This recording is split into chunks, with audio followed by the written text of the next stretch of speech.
Hello everyone, my name is Titus, your host of this video, and welcome back to this channel, pardon my language, and welcome back to another video. Today we are going to be going over Christmas event week 1. The stats for the new creature are on the screen. I took the time to get the species. Next time I record one of these videos, I will do a trial version, so I don't have to sit there and do the mission before I post this, which therefore makes my videos late. I had to buy a max growth, unfortunately, because I did not have it on hand.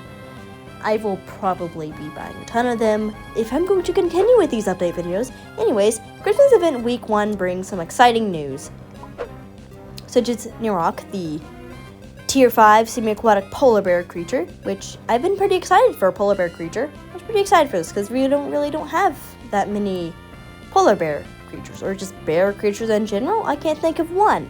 Except for maybe that one red panda creature. Red pandas really aren't pandas, okay? Red pandas aren't bears. They're not pandas. They're I think they're marsupials, but I may be wrong. Correct me if I'm wrong, okay? Comment down below. What even is a red panda? I know it's a mammal, but I don't know what specific genus it is. Obviously, I decided to make a skin because I have it. I'm just gonna... So this event does bring some mini-games. It brings a couple new mini-games, and the boss fight for the Yeti is supposed to come out next week, which hopefully I will be able to cover the next update more in time next week. I will probably be recording a little game session of the Yeti boss fight, just so you people know how it's gonna go. I would imagine if it's anything like the pumpkin boss fight from Halloween, it's pretty dang similar. Now, for gender differences within this creature, it's quite simple, I suppose. It's honestly really simple. Honestly. Oh, crap. Got it. So, the only difference is these little tusks. The male has tusks, I believe. One of the genders has like these little tusks, and I will highlight them with color just so people know, hey, there's a tusk here. There's little things here, and also there's a part I was not able to be color. So just ignore that, for the most part.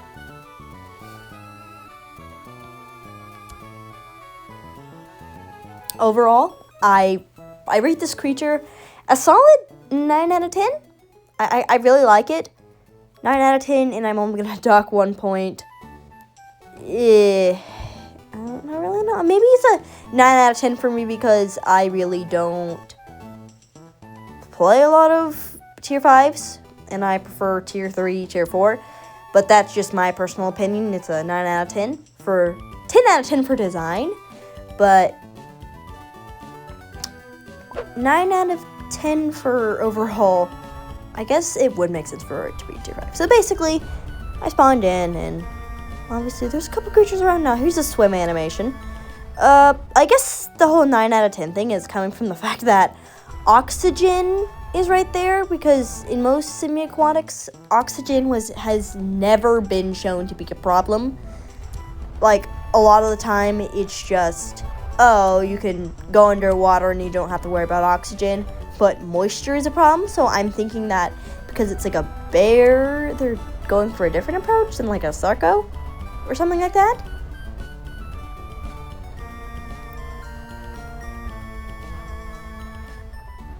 So, yeah. It's eating animation. And this creature has an ability that allows it to overfill its food bar. And it gives it more weight, which is kind of cool. Obviously, the water bar does not change, unfortunately. Water bar is no different, which is kind of sad. Which I suppose is nice because you don't have to eat as much. I know with like tier 5s, the hunger goes down a little slower, but it's a little nice when you can just chill in one place. I personally like this creature. a little bit more.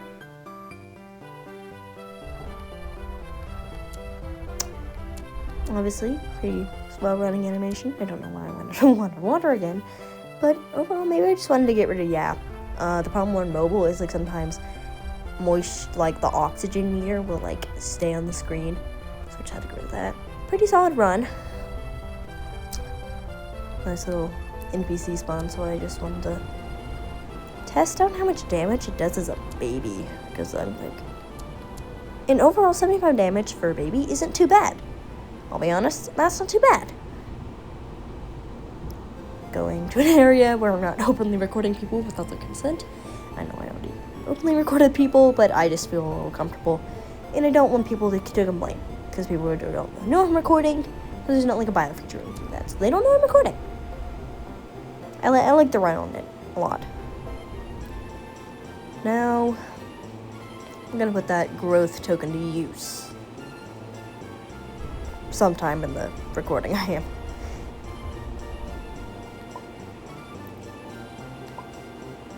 Unfortunately, I'm not gonna show the juvenile stage because I just popped the max growth token on that baby and just didn't look back.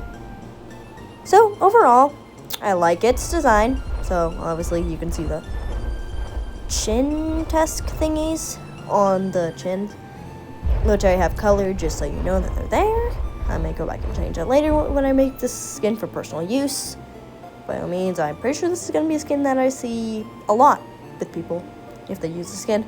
Overall, from what I've seen in other people's videos, this creature seems pretty good with combat because it has Snow Shield and seems to be decently strong.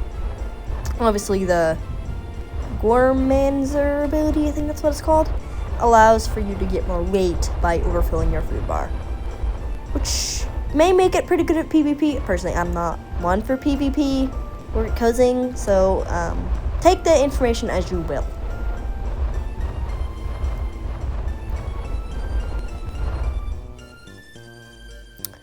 Now, for the animations,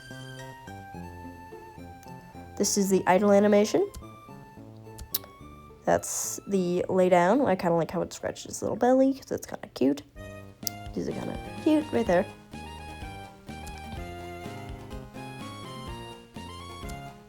This is the cower. The aggro, kind of like a grizzly bear, like standing up on its hind legs and roar, you know? Ever see like those clips of like grizzly bears that are like real intimidating because they're like on their hind legs. That's the mud roll, by the way. I'm not rolling mud. Yeah, that's the mud roll.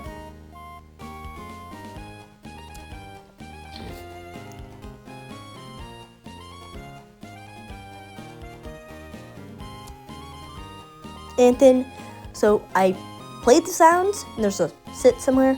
I missed it in my auto recording, unfortunately.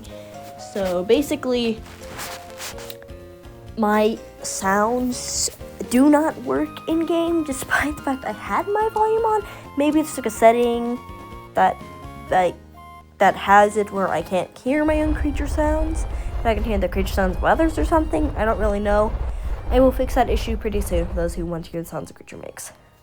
Me personally, I know a lot of people really don't care what sounds a creature makes, but yeah.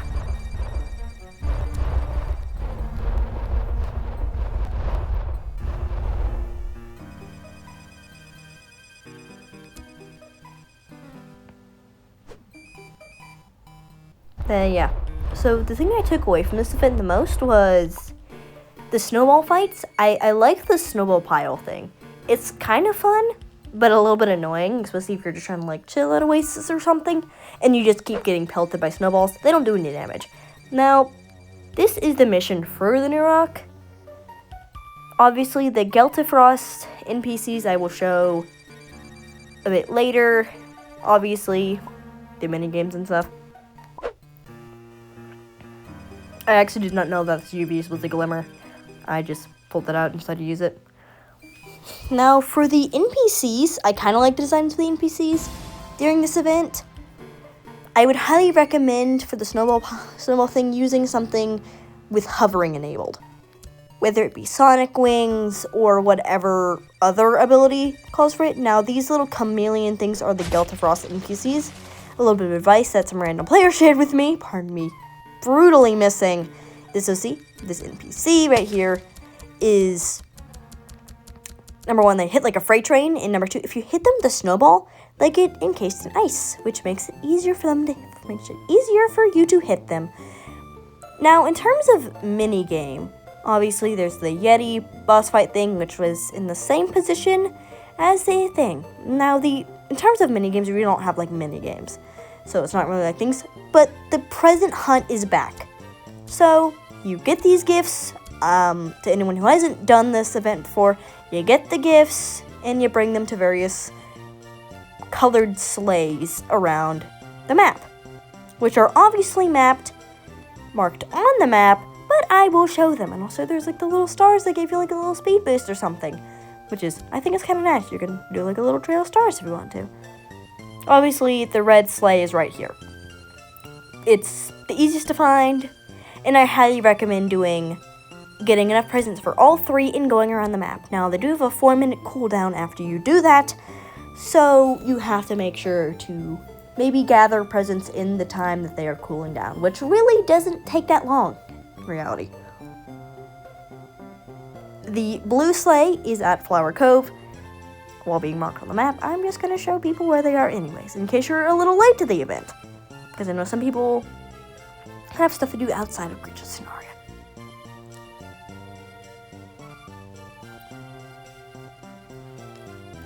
And I was a little bit too lazy to see. So the green sleigh is somewhere over there on the map. Like, I marked it because I believe it's near Pride Rocks. Yeah, it's somewhere over there. In the jungle is where it is. It's not too far, actually.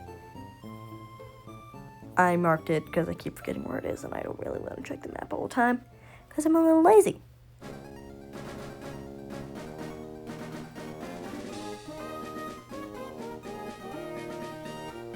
I can't really think of any additional information that people may need to know for this event, other than, obviously, I'm going to be covering week 2 when it releases.